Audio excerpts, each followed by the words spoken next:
Hello. Like she said, my name is Paige Jullierat, and these lights are really bright. But anyway, a lot of you, if you've read our book, our story was in the book, and it kind of made me step into a world that I was afraid to get into. I was in it, but I really wasn't. But let me re-get my little book here. Hold on one second.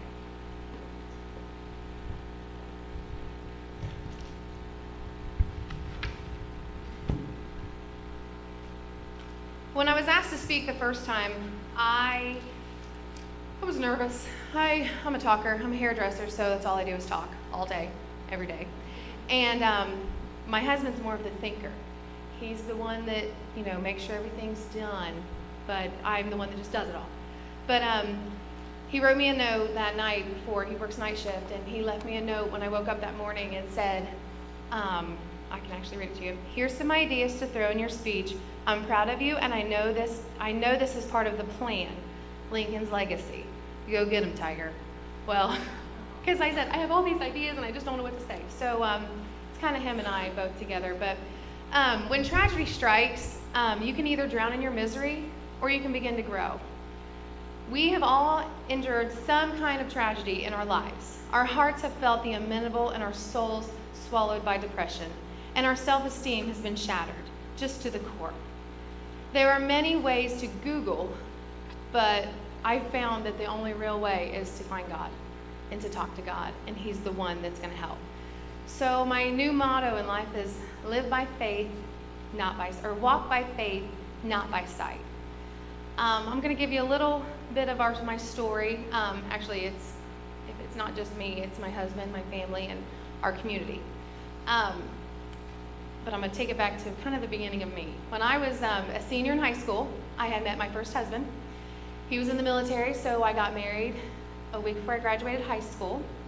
And we moved to Florida against my parents' wishes, even though they blessed the marriage, but they were like, don't do it. But still, I think she was just sad that I was going to move 1,800 miles away and not be around, because I was a girl from Leesburg who didn't even know how to really drive on the freeway, and I was moving to Tampa, Florida. So we moved to Florida. We lived there for 4 years. Enjoyed it. It was fun. But that was when God, I felt, took his first strike at me. Like I was mad. He hurt me. Because I knew that I wanted children. I knew that was my goal. Like, I loved it. I babysat all the time. And I had gone to the doctor, and he said, sorry, you have something called polycystic ovary syndrome, and you will never be able to carry a child. And I was like, nope. I need to get checked again. He's like, no, this is what you have, and it's going to take a long time and a lot of work and a lot of money to get pregnant. So I thought, how could you do this? How could you do this to me? I've given you everything. I've tried. I've been a good Christian. I've done everything I thought you asked of me, and you're going to take this one thing I want away?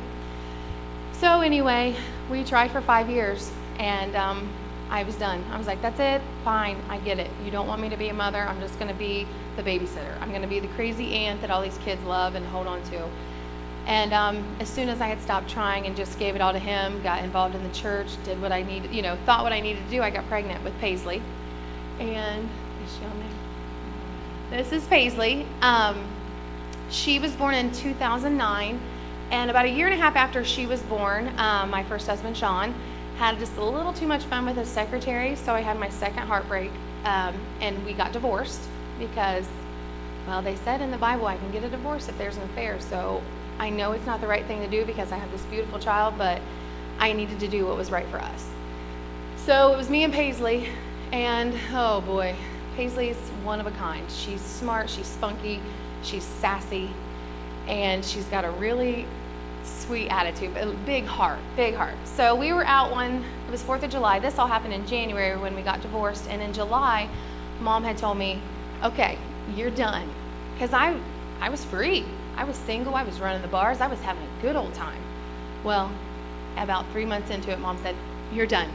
You're a mother, it's time. And I was like, oh, okay, fine. So I took me and Paisley to the festival here in town, the Festival of Bells.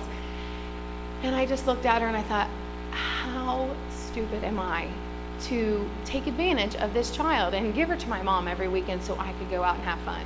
I have tried so hard to have her, and I've not enjoyed her these last couple months. What is wrong with me? So I remember looking her in the eye and thinking, okay, it's me and you. We can do this. I can be a single mom.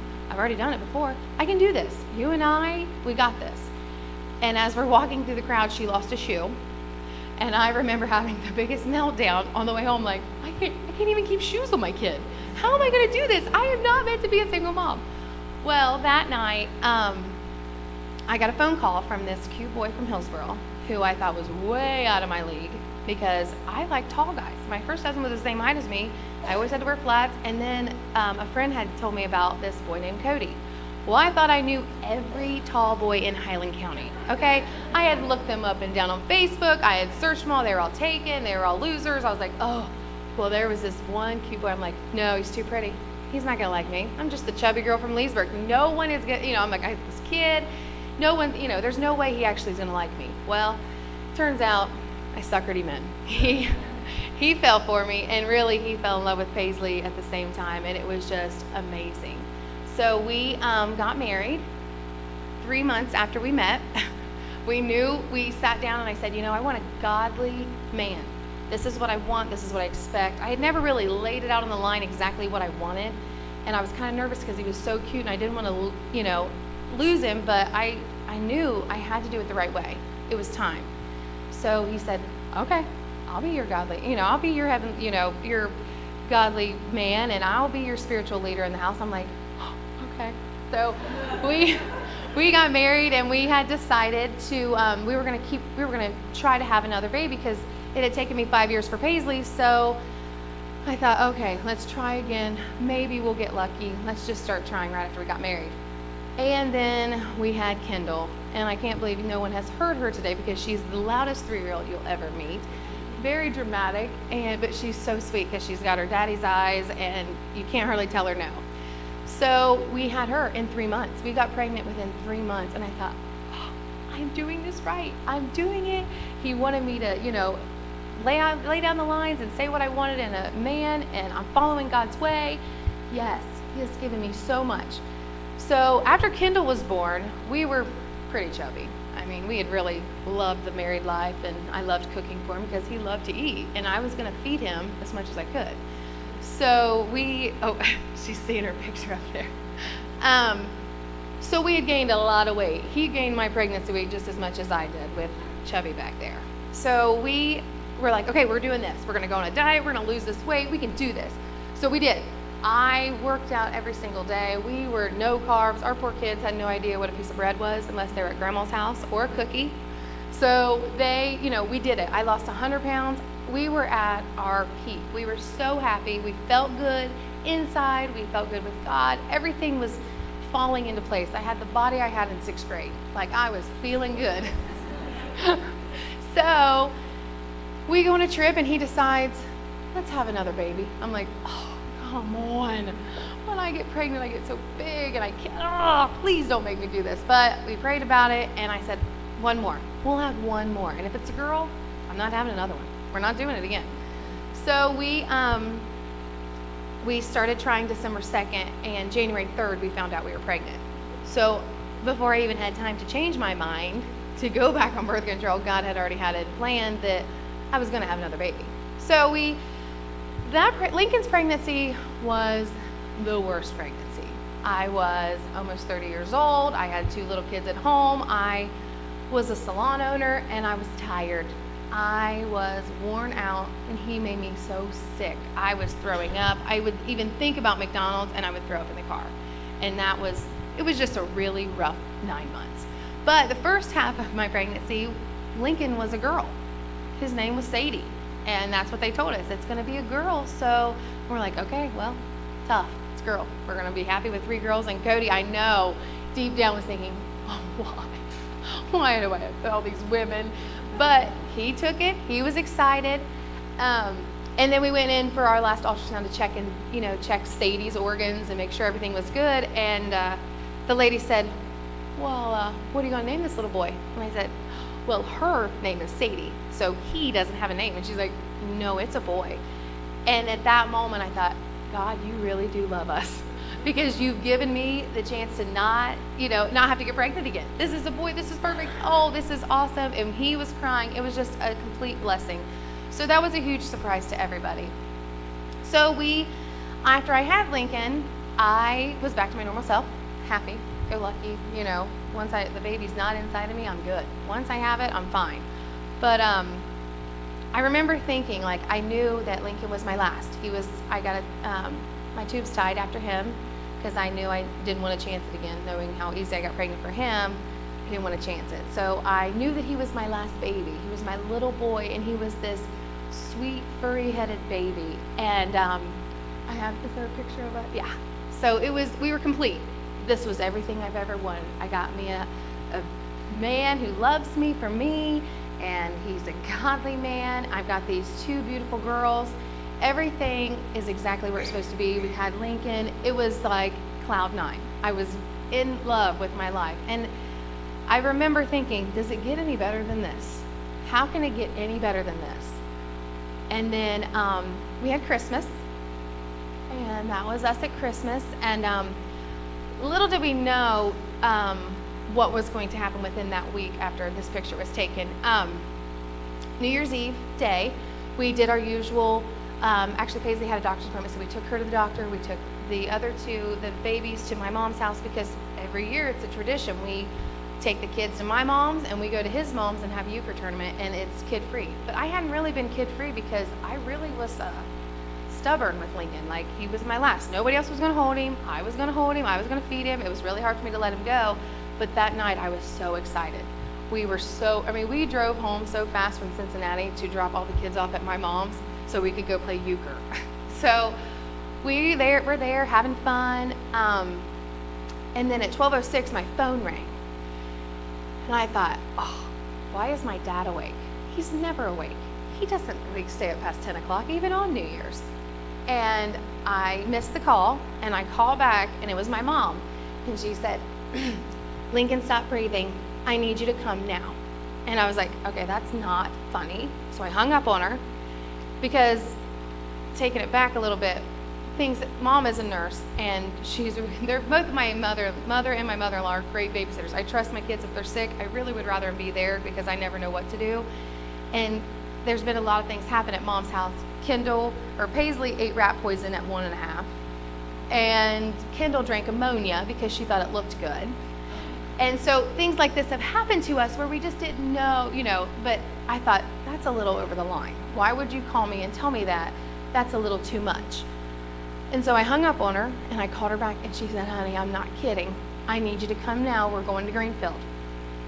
And I just stood up, and I told Cody, I said, Lincoln, stop breathing. We need to go now. And everybody, that was all I said. There was 20 people in that house, and they all just looked at me, and we stood up and walked out, got in the van, and drove to Greenfield. And that ride usually takes about 15 minutes, and I thought it would take an hour to get there. It was the screaming, the crying, the saying, this isn't real. This isn't, nope. God, why would you do this? And I could hear my husband screaming, why? Why us? What did we do so wrong? What is going on? Why would you do this to us? And I remember thinking, it's okay because God wouldn't do this. He would not take away my baby. He wouldn't. He wouldn't do this. We have not done anything wrong. And I called my minister because I knew that if he knew about it, or if he didn't know, it's not true. It can't be true because Kevin would be the second person my mom would call. So I call Kevin, and he answers first ring and says, I love you, and I'll be there right there with you. I'm headed there now. And I just hung up because I knew at that point that it was true, it was happening, and it wasn't a dream. So we walk into the hospital, and Cody opens the back doors where we weren't supposed to go in, and when I walk in, I see my father being held up by my minister, sobbing. I see my mother on the ground praying. And my mom doesn't cry. My mom is tough as nails. And she's on the floor crying, praying out loud. And I turn the corner, and as I turn that corner, I can see all the bright lights in this bed, and these adults, there's 10 of them, just working frantically on this little baby. And I walked in and I said, stop. Stop right now. Stop. Please stop hurting him. And they just looked at me like, what? We can't, they couldn't stop. And I said, wrap him up and you hand him to me. He is mine and he's gone, and it's okay because he's in heaven. It's okay. He just woke up for his bottle and he's in heaven now. It's going to be okay. So, as my husband at that point was on the ground, because you think to yourself, this isn't real. This is a dream. This is the worst dream I've ever had. And as people kept coming in and I'm holding Lincoln there, I'm thinking, what do I do? What do I do about this? How do I fix this? How do I make this better? Because I'm a fixer. I like to fix things. I like to get them done, and I like to fix it and know when to remember, because it wasn't a bad time. And I couldn't fix this. And I remember praying, thinking, okay, God, okay, whatever you need, whatever you want, but I'm so mad at you right now. I'm so mad at you. And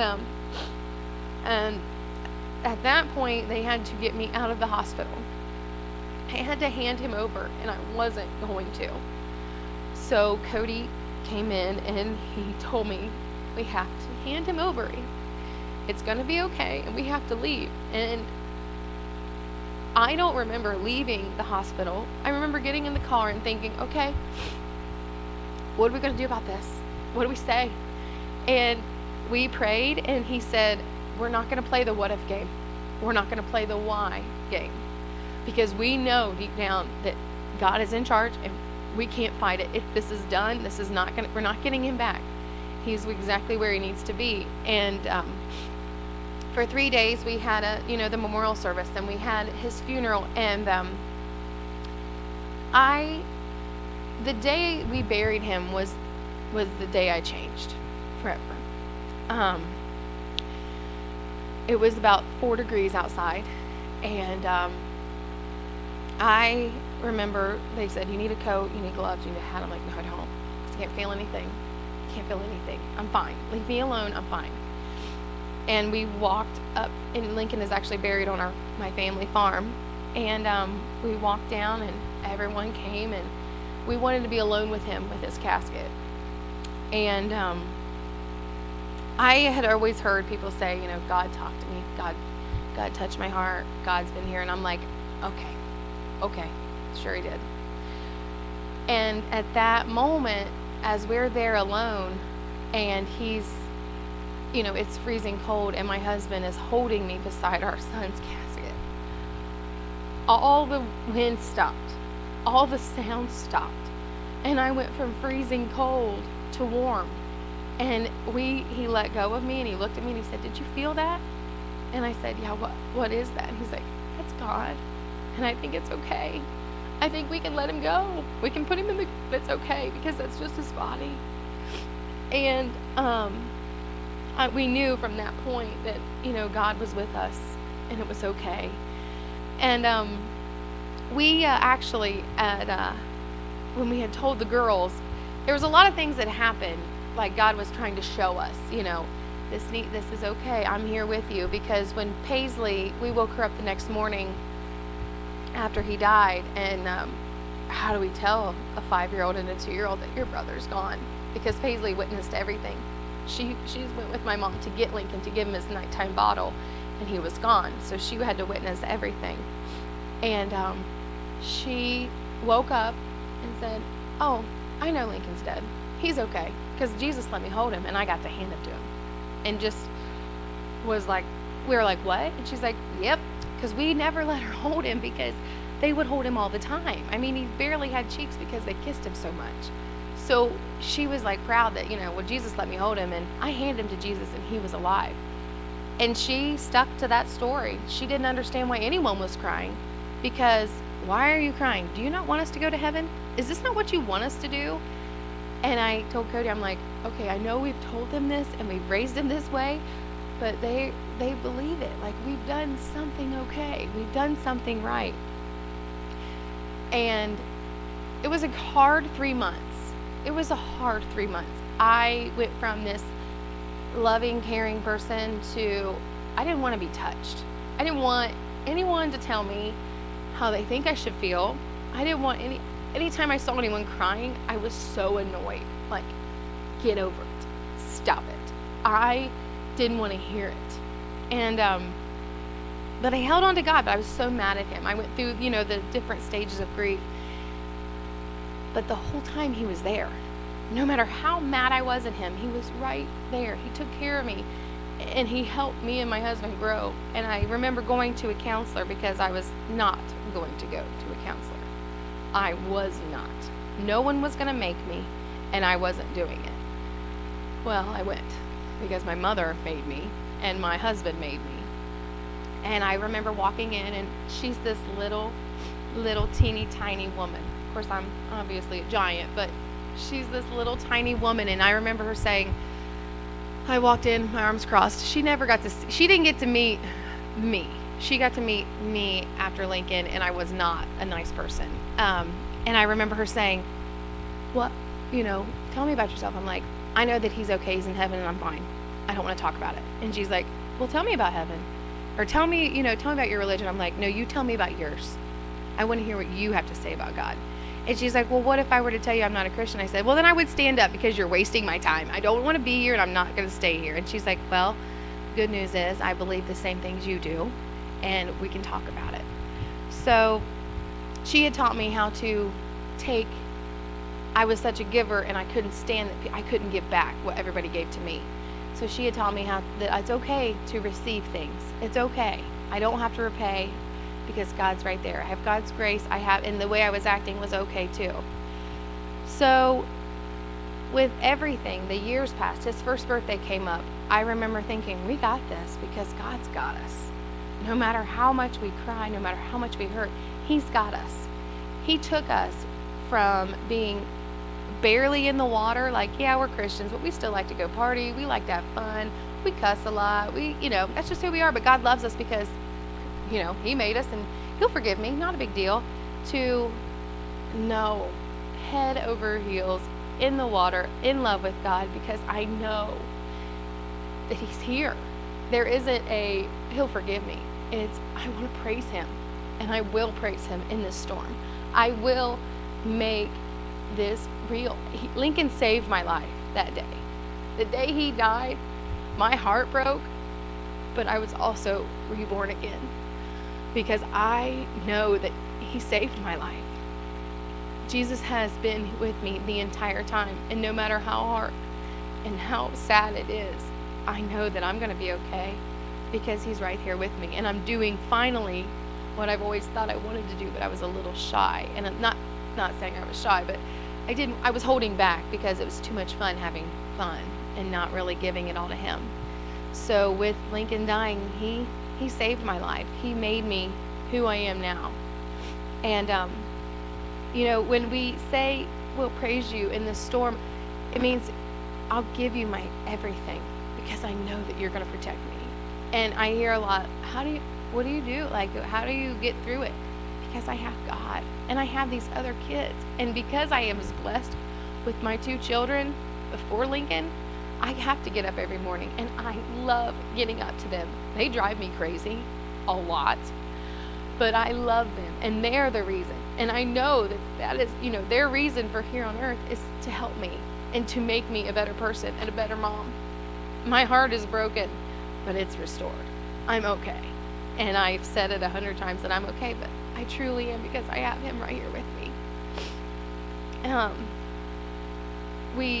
There's so many times when Cody and I will start crying, just out of the blue. Like, we won't cry for a long time, and then just one day it's a bad day, and we just cry, and our hearts are broken.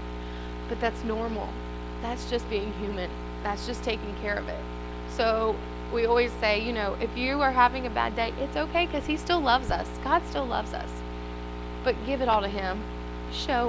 Give God what you wish that he would give you, because he's given it. Just for us being here. Be the change. Be the help that someone needs. Be that smiling face that someone might need that day. Because you don't know what somebody's going through. You don't know the heartbreak, the hurt The people can be hurting all day long, and they're looking for something.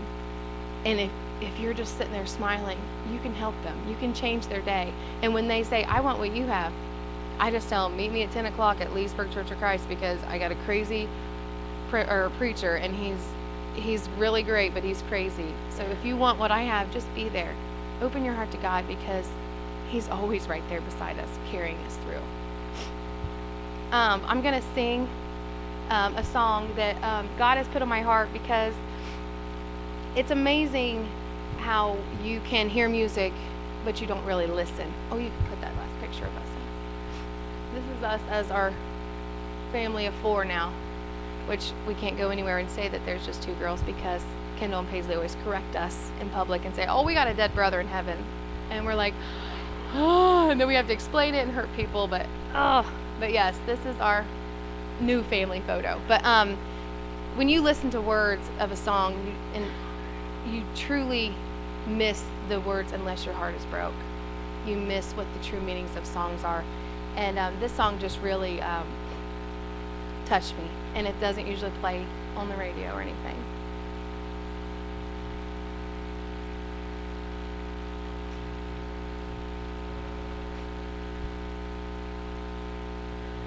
I see shattered, you see whole. I see broken, but you see beautiful.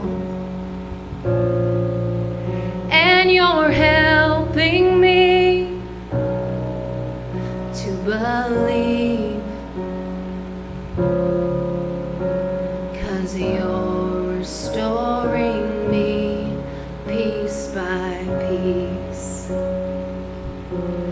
There's nothing too dirty that you can't make worthy. You wash me in mercy, for I am clean. There's nothing too dirty that you can't make worthy. You wash me in mercy, for I am clean.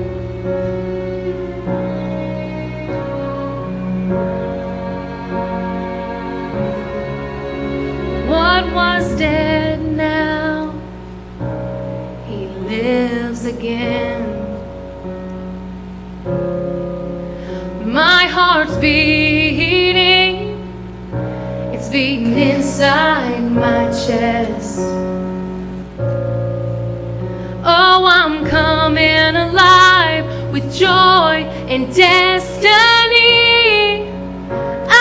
Oh, 'cause you're restoring me piece by piece. There's nothing too dirty that you can't make worthy. You wash me in mercy, for I am clean.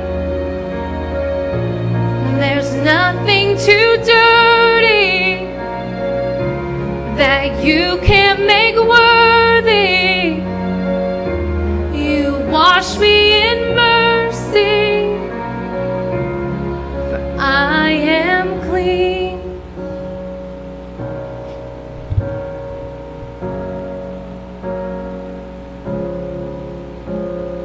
I'm washed in the blood of your sacrifice. Your blood flowed red and made me white. My dirty rags are purified. I am clean. I'm washed in the blood of your sacrifice. Your blood flowed red and made me white. My dirty rags are purified. I am clean. I'm washed in the blood of your sacrifice. Your blood flowed red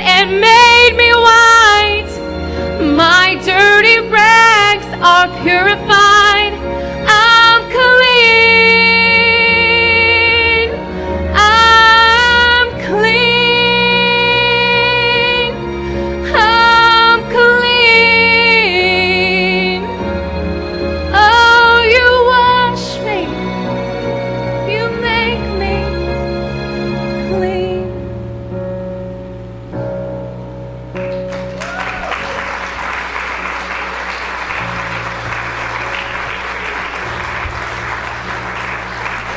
Thank you all. And next we are going to have Miss Ashley. Come on up.